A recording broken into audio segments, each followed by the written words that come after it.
మొత్తం కూడా మనం మార్చి చదువుకుంటాం. కీర్తన 136 మొదటి నుంచి ఆఖరి వరకు మార్చి చదువుకుంటాం. అయితే చదివేటప్పుడు ఈ కీర్తన కొంచెం వ్యత్యాసమైన కీర్తన.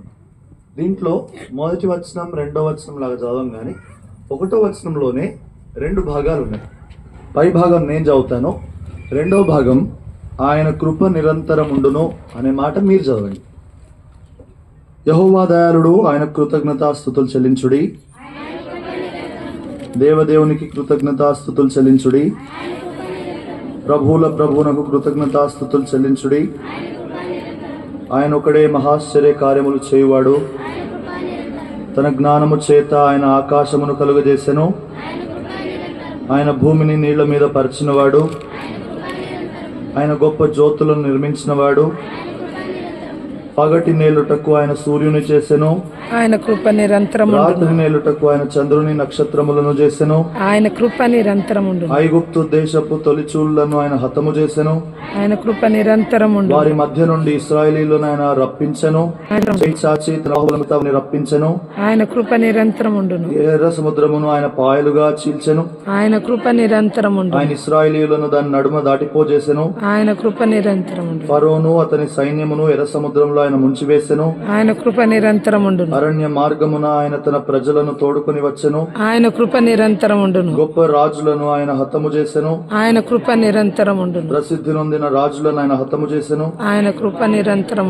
అమోరీయుల రాజైన సిహోనును ఆయన హతము చేసెను. ఆయన కృప నిరంతరం. బాషాను రాజైన ఓగును ఆయన హతము చేసెను. ఆయన కృప నిరంతరం.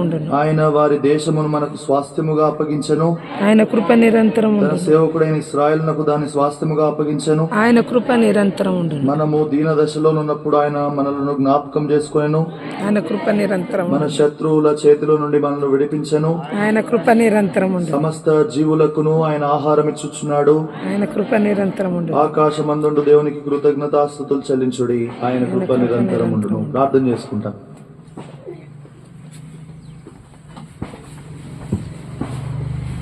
ప్రేమగల తండ్రి, యేసు ప్రభు శ్రేష్టమైన నామములో మరొకసారి ఉదయమున పరిశుద్ధ సంధికి వచ్చి ప్రభువా, మీ పరిశుద్ధమైన సంఘముతో మీరు కొని కట్టి కూరుస్తున్న తండ్రి, ఈ సంఘంలో కూడా నేను కూడా చేరి ప్రభువును స్తుతించి ఆరాధించడానికి, మహింపరిచి హెచ్చించి పూజించడానికి ఇచ్చిన తరుణాన్ని బట్టి స్తోత్రాలు. తండ్రి, నీ శ్రేష్ఠులైన భక్తుల మధ్యలో మీరెంత ఘనుడవో, నీవెంత గొప్పవాడవో ప్రభువా, నీ యొక్క మహాత్మ్యమును గురించి, నీ యొక్క ఆధిపత్యమును, అధికారమును, నీ యొక్క కృప ఎంత మహాత్మ్యమైనదో దాని గురించిన తండ్రి విషయములు ధ్యానించి